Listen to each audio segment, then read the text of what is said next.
All right, for these four, we're going to factor. So anytime we factor, we try and GCF first, and it does have a GCF of an x squared. So that leaves x squared plus 10x plus 21 once I factor an x squared out of all of those terms. There's 3 terms left inside of here, so I have to see if maybe that factors into a binomial times a binomial, which it does. X times x gives me x squared, and positive 7 times positive 3 multiplies to give me positive 21 and adds to give me 10 at the same time.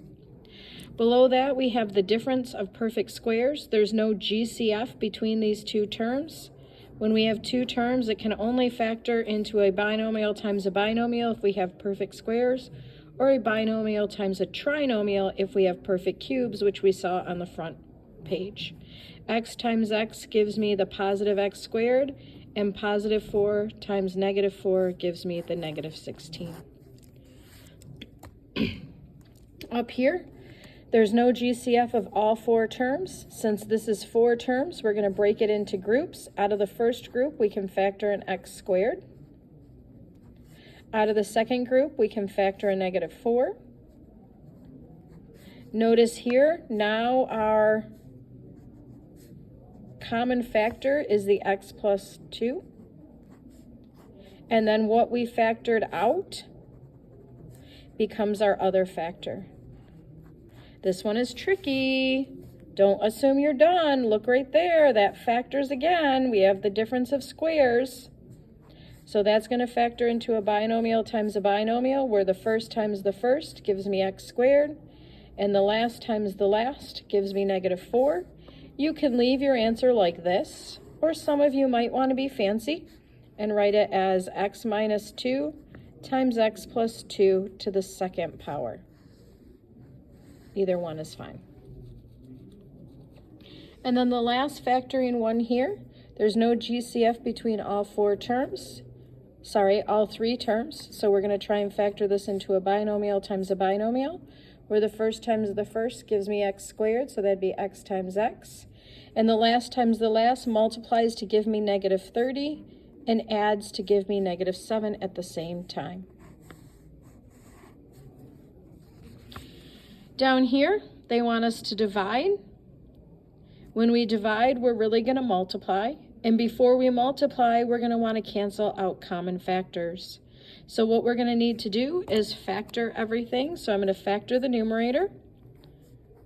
It's a trinomial, so it's going to factor into a binomial times a binomial, where the first times the first gives me x squared, the last times the last gives me a positive 49, and adds to give me negative 14 at the same time. In my denominator, I have the difference of squares. There's no there's no GCF there. So it's going to factor into x plus 7, x minus 7. Now I'm going to multiply and flip at the same time. So the x plus 7 is going to go up top. And then in the denominator, I'm going to move the 3x minus 21, but I'm going to GCF factor that while I do it. So now I'm all factored. So I can cancel out common factors. So there's an x minus 1 and an x minus 7 and an x minus 7. Here's an x plus 7 and an x plus 7. And here's an x minus 7 and an x minus 7. So across the numerators, I'm left with 1. And in the denominator, I'm left with 1 times 3. And then I canceled out an x plus 7, so that cannot equal 0. So x cannot equal negative 7. And I canceled out an x minus 7, so that cannot equal 0, so x cannot equal 7. And I canceled out an x minus 7, which I already said. So x cannot be plus or minus 7. In the next one, they want us to subtract these two fractions. In order to subtract, I have to have a common denominator. So my common denominator is going to be x minus 1, x plus 1.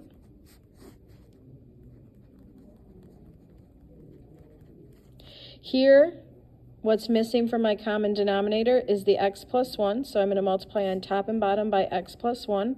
And I'm going to distribute. So many of you are just writing this down instead of distributing that through, and then you start canceling, which is just silly. Over here, we're missing the x minus 1, so I'm going to multiply on top and bottom by x minus 1. So we're distributing a 1, so we end up with x minus 1.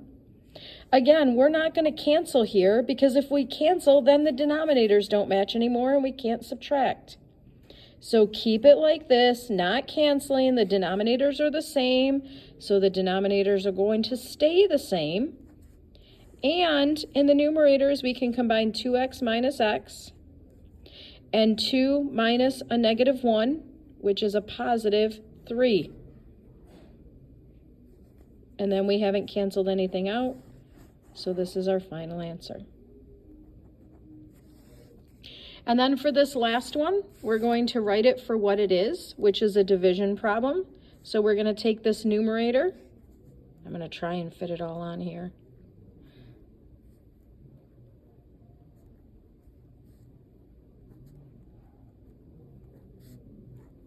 And we're going to divide that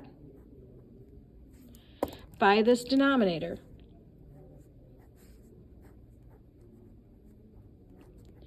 When we divide with fractions, we keep the first fraction the same and multiply by the reciprocal. Well, this is not the first fraction. So in order to get this into one fraction, I'm going to have to get a common denominator.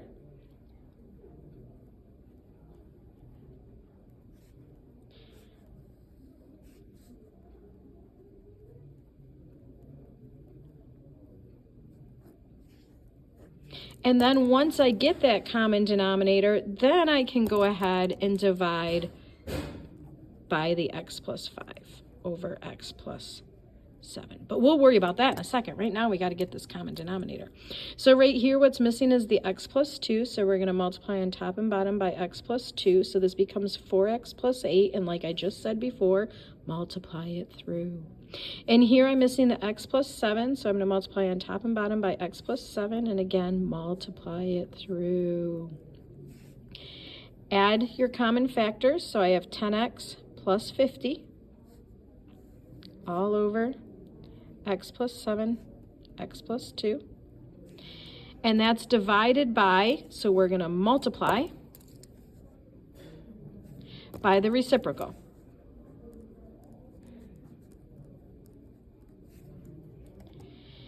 And as we can see,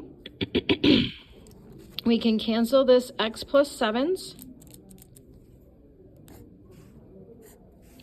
And then here, this factors. So this actually factors GCF style. We can take a 10 out.